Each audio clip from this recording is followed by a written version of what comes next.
I wanted to do an update for my CGAT appointment. This is our 5th trip. I got my 8th dose out of 14, so we're over the halfway point now. And last time I updated you guys, I had gotten the immune testing results that didn't show any immune response.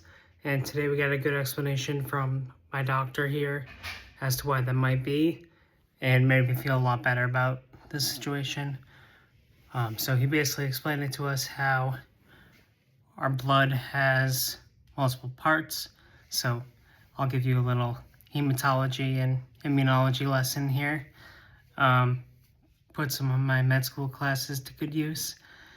So in your blood, the 3 main types of cells you see are red blood cells, which carry the oxygen. That's what you typically think of when you think of blood. You have platelets, which stop yourself from bleeding. And then you have white blood cells, which are involved in the immune response mostly. And within white blood cells, there are 5 main types: neutrophils, lymphocytes, monocytes, eosinophils, and basophils. And so we're looking at the lymphocytes. And then within lymphocytes, the 2 main types are T cells and B cells. The B cells are involved in what's called the humoral response. So they produce antibodies. And the T cells are what we're interested in Germany here. And they're involved in the cell-mediated response, which means they recognize targets and attack them directly. They don't use antibodies.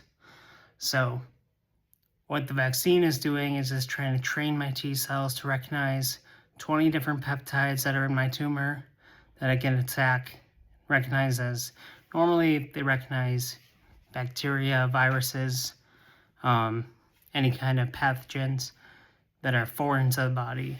But the idea with this vaccine is it's trying to teach my T cells that the cancer cells are foreign and need to be attacked. And so his point being that this is such a small population of cells within the grand scheme of our whole blood. So what they have to do for the test is they have to grow them essentially so that they get multiple populations of T cells, and they can try to identify those 20 that target my tumor. And the way he explained it is that basically the steroids I was on interfere with that, and they make the cells more fragile, and they can't survive the test itself. So basically, it's possible that I am responding well to the vaccine. Just when they try to test it, they aren't able to produce enough T cells to be able to accurately measure my response.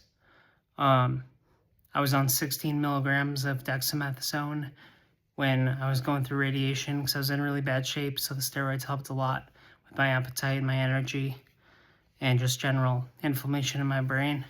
Now I'm down to 1 milligram because you have to go off slowly. And next week I'll be off completely. So going forward, we're hoping that I'll have a good response and my body will be able to handle the vaccines well. And hopefully the next time I get tested in July, we'll be able to detect a response. But even without detecting a response, the doctor said it's very possible that I am responding. So that was positive news today. I'm glad he clarified that.